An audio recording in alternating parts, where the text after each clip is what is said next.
ରମା ବିଲରେ ଆମ ଉତ୍କଳର ସାଂସ୍କୃତିକ ସମ୍ରାଟ ଗାୟକ ସମ୍ରାଟ ବିଶ୍ୱନାଥ ପଟ୍ଟଚୀଙ୍କର ଜୟନ୍ତୀ ଉତ୍ସବ ପାଳିତ ହେଉଛି।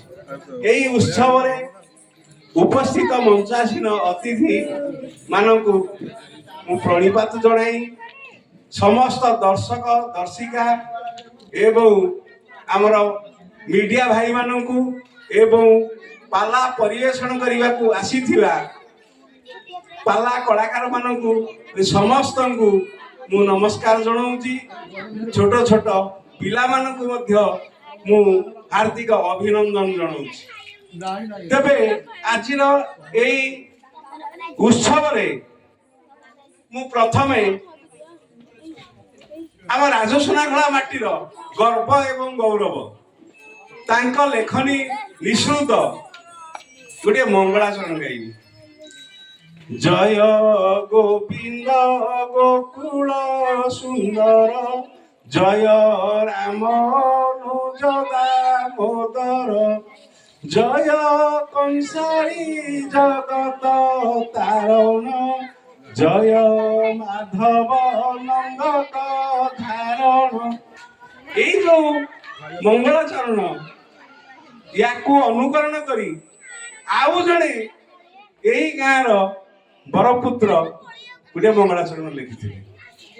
ତାହା କଣ?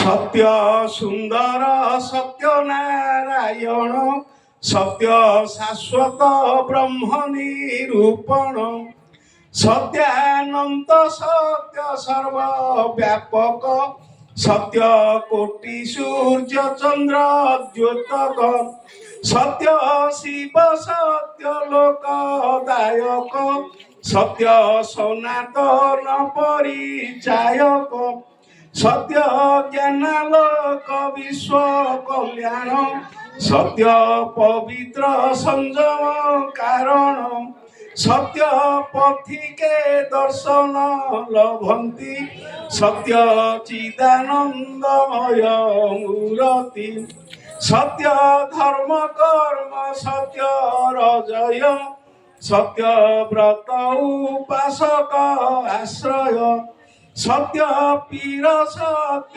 প্রিয় নামরে সত্য রক্ষা অছি তুম্ভ কামরে সত্য চরিত করুছি আরম্ভ সত্য জাগ্রত হেউ তুম্ভ দম্ভ সত্য প্রতীক সুধি বৃন্দ মোর সত্য গুণে ত্রুটি মার্জনা কর সত্য রূপী হে কৃপা কুপার সত্য রক্ষী মহোদধি হে বিপার সত্য লালস তামস মূর্তিক সত্য দোষী বিশি মাগে এତିକି ଆପଣ ମାନେ ଜାଣିପାରୁଥିବେ ଭୁଣନ୍ତିରୁ ଏ ଗୀତ ଏଇ ଭଜନଟି ବା ଏଇ ଯୋଉ ମଙ୍ଗଳାଚରଣଟି ଆଉ କେହି ନୁହଁ ଯାହାଙ୍କ ଉଦ୍ଦେଶ୍ୟରେ ଆଜିର ଏ ଉତ୍ସବ ସେଇ ମହାଶୟ ଏଇ ମଙ୍ଗଳାଚରଣଟିକୁ ରଚନା କରିଥିଲେ।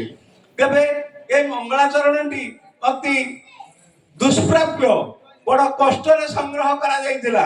କୋଉଠୁ ସଂଗ୍ରହ କରାଯାଇଥିଲା ନା ଘର ହଉଛି ତାଙ୍କର ଗୋରାବନ୍ଦୀ ପୋଷ୍ଟ ରଗଡି ଭାୟା ବ୍ୟାସନଗର ଜିଲ୍ଲା ଯାଜପୁର। ଡକ୍ଟର ଯଦୁନାଥ ଦାସ ହିନ୍ଦୀ ଶିକ୍ଷକ ଜଣେ, ସିଏ ଜଣେ ସଂସ୍କୃତି ପ୍ରେମୀ ସାହିତ୍ୟ ପ୍ରେମୀ।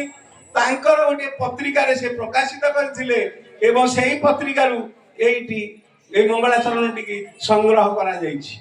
ତେବେ ଆମର ଗାୟକ ସମ୍ରାଟ ଯାହା ସବୁ ଲେଖିଛନ୍ତି ଯଦୁନାଥ ଦାସଙ୍କ ମତରେ ଗୋଟେ ସୁନ୍ଦରୀ ବର୍ଣ୍ଣନା କରିବା ପାଇଁ ଯାଇ ସମ୍ରାଟ ଲେଖିଛନ୍ତି ଡବଲ ଡବଲ ମିନିଂରେ।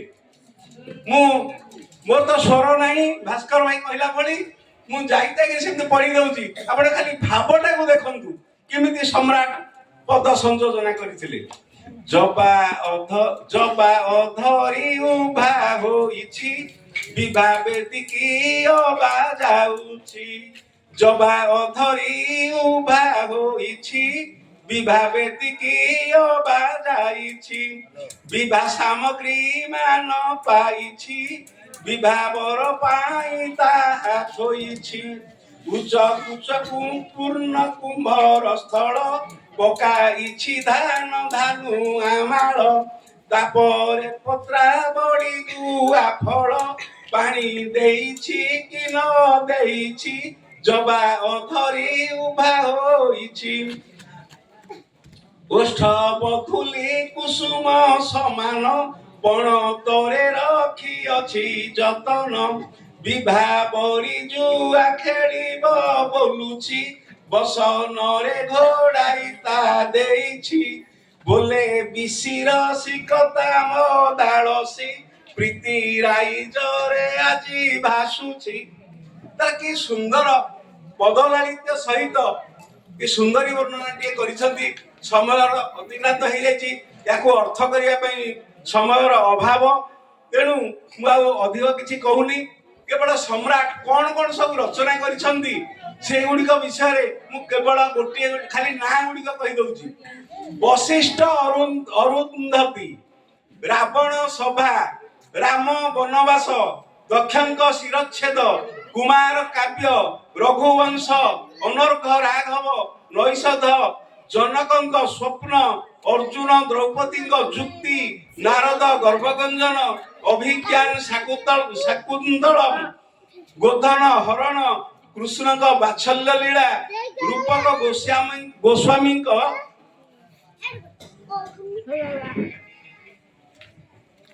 ଗୋସ୍ୱାମୀଙ୍କ ବିଦଗ୍ଧ ମାଧବ ନାଟକ, କାଦମ୍ବରୀ, ଶ୍ରୀକୃଷ୍ଣ ବିପ୍ଳବୀ, ରାଧା ଜନ୍ମ, ସତ୍ୟବ୍ରତ, ଏତେ ଗୁଡିଏ ଗ୍ରନ୍ଥ ସେ ଲେଖି ଯାଇଛନ୍ତି।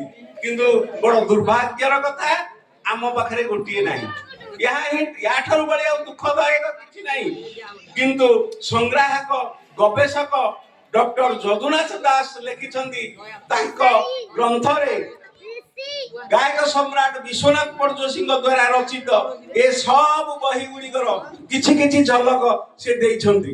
ତେବେ ସମୟ ବହୁତ ଅତିକ୍ରାନ୍ତ, ପାଲା ପରିବେଷଣ କରିବା ପାଇଁ ପାଲା ଗାୟକ ମାନେ ବ୍ୟଗ୍ର ହେଲେଣି ଏବଂ ଆମର ଦର୍ଶକ ବୃନ୍ଦ ମଧ୍ୟ ପାଲା ଦେଖିବା ପାଇଁ ନିଜକୁ ଆଉ ଅସମ୍ଭାଳ ମନ କରୁଛନ୍ତି। ତେଣୁ ଆଉ ବିଶେଷ କିଛି କହୁନାହିଁ। ମୁଁ ଏତିକି ଅନୁରୋଧ କରିବି, ଯଦି ଏଇ ସବୁ ରଚନା ଗୁଡିକ କାହା ପାଖରେ ଥାଏ ସେମାନେ ଯଦି ଏହାକୁ ପ୍ରକାଶ କରିପାରନ୍ତେ ତାହେଲେ ଏଇ ଉତ୍କଳ ମାଟି ଧନ୍ୟ ହେଇଯାନ୍ତା। ଆମେ ମାନେ ନିଜକୁ ଗୌରବାନ୍ୱିତ ମନେ କରନ୍ତୁ। ଯଦି କାହା ପାଖରେ କିଛି ଲେଖା ଅଛି, ଗଲା ବର୍ଷ ତ ଆମେ ପ୍ରସ୍ତାବ ଦେଇଥିଲୁ, ସେ ପ୍ରସ୍ତାବ କାର୍ଯ୍ୟକାରୀ ହେଇପାରିନି। ମୁଁ ଆଶା କରୁଛି ଆଗାମୀ ଦିନରେ ଏଗୁଡିକ ସବୁ ଉନ୍ମୋଚିତ ହେଇପାରିବ ବୋଲି ମୁଁ ଆଶା ରଖିକି ଏତିକିରେ ମୋର ବକ୍ତବ୍ୟ ସାଙ୍ଗ କରୁଛି। ଜୟ ଜଗନ୍ନାଥ, ଜୟ ଜଗନ୍ନାଥ।